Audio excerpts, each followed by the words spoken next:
What up, y'all? This Cliff. We out here getting this grass cut today, baby. We finna knock it on out.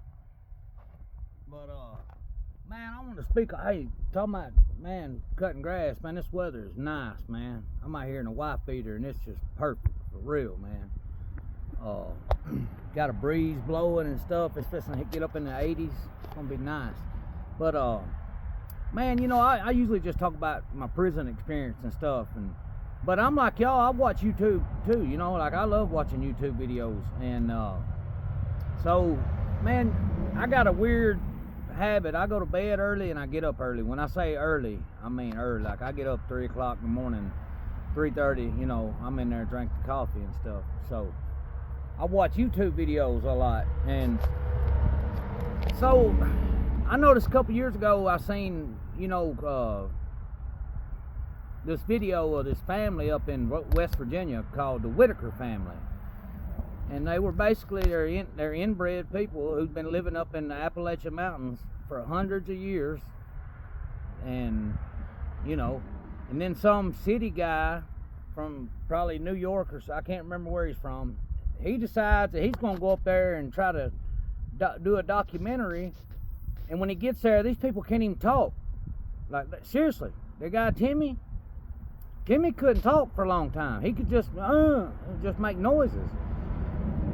Well, when that guy Mark Lyda done that documentary, the guy that lives down the road, Patrick, gets to thinking, oh man, I can go down there and make videos of Timmy and them and get paid good, because everybody says the guy's lived down the road from him his whole life, and he ain't never done nothing for him to help him. And all of a sudden, he, you know, when YouTube starts paying people good for video content, next thing you know, he shows up down there with a camera. I love you, Timmy, you know. But if you ever been to prison, man, you'll pick up on game. I'm talking about, man, seriously. You can be in a restaurant somewhere or a fast food place and hear some people over there, or hear somebody over there talking, and like you just recognize game, man, when it's being run. And I always noticed that in them videos, the guy would always be like, hey Timmy, tell them who did this for you, tell them who took you to McDonald's, tell them who you love. And I was like, man, if this show's supposed to be about them people, why are you always making it about you? You know, because that's, I mean, seriously, he was always, tell them who took you here, tell them who took you there. And for a long time, I actually thought that the guy was really trying to do good for him. Well, this morning I watched a video where him and this other guy had teamed up, a guy from Georgia named Eric, and now they done had a falling out over the money. Basically, these two dudes, I think both of them are scammers. I could be wrong. But these two dudes got together, come up with this ingenious plan. Hey man, we'll, you know, Mark Lyda, he's a city guy. He couldn't connect with them with the Whitakers. But, you know, we're from the country. We can, you know, we can. So they go up there and they promise these people a cabin. Seriously.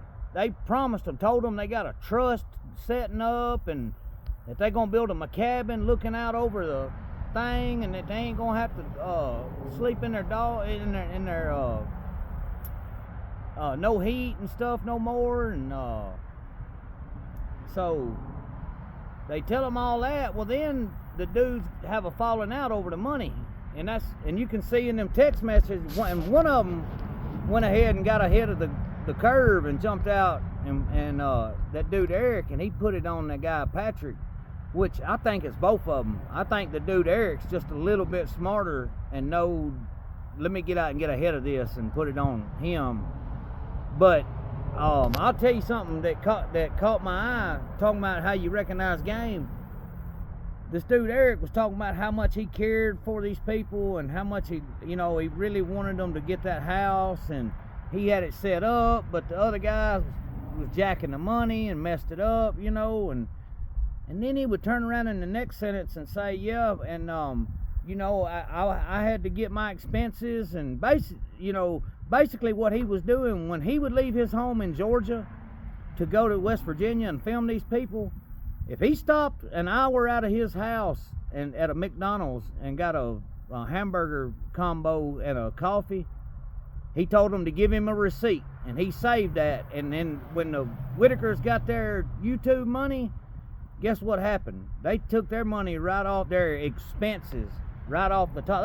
They had these paying for Airbnbs, everything. That if they put gas in their car, the guy kept a receipt. Everything he done, I mean, they were bilking these people, man. So now listen what they done did to these people. Now I ain't saying it's right. I ain't saying it's. I'm just saying it. I'm from Alabama, man. I've seen some shit with some families and stuff. Look here, man. Them people need to live up in that mountain. They don't need nobody going up there and bothering them. Yeah, yes, it's not right the way they live. But they figured out a way to live for 200 years. And it's not with people with damn YouTube cameras in their faces all the time. Like, they need to be left alone. Y'all need to find something else to do, you know, like that. I mean, come on, man. Because now look what y'all done did.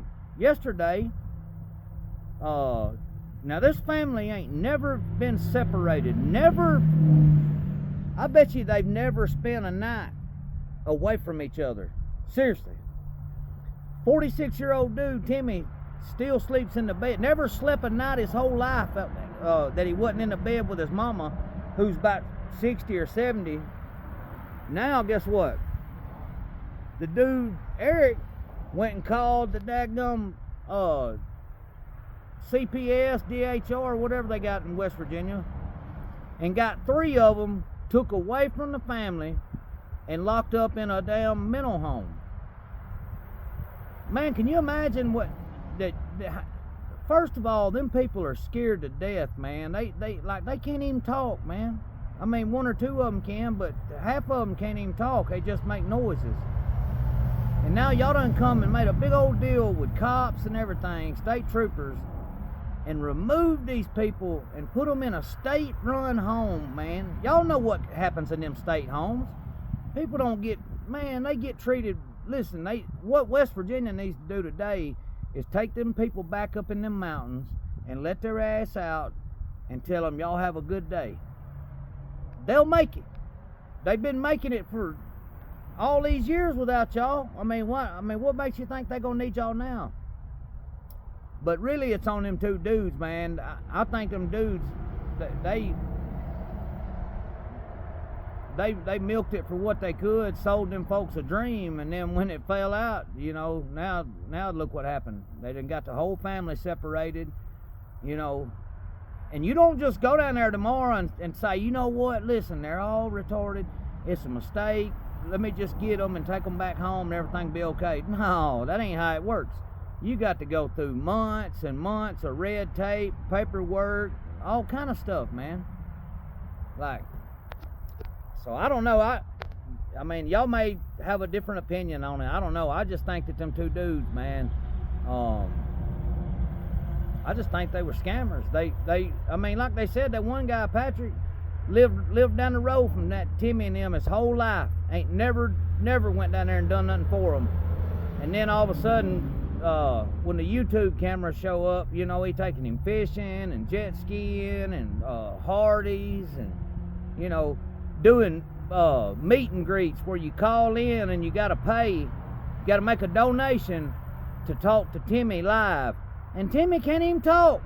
They're trying to teach the man how to talk, and this guy's doing live meet and greets with him. But you see what happens, man. You see how karma plays. When you play on people like that, man, the special like that, man, look, it comes back on you for real. My mama used to always say, special people and children, don't mess with them because God will punish you for that. And I don't know. I just think it was crazy, man, how them dudes was, man, they was getting a good chunk of money each month off YouTube, man. I'm talking about a good chunk. It wasn't hardly giving that family none. Wasn't giving them none, man. Sat there and told them one day they was going to buy a brand new air conditioner, and they went to the boot store and spent $1,500 on clothes. or $500 on clothes. And then the guy said, well, what about the air conditioner? And the guy looked at him and said, well, I ain't got money for an air conditioner. And he's like, well, you just spent $500 on clothes. You got you an outfit and Timmy an outfit. And he's like, well, yeah, we needed that for the show. And then people sitting up there without an air conditioner. And you, bruh. Anyway, hey, man, y'all have a good day. This old Cliff, I'm going to get on this mower right here, boy. This old Skag Tiger Cat, son. Did it go? It got a 26 horse fuel injection. Well, I don't play with it. All right, y'all.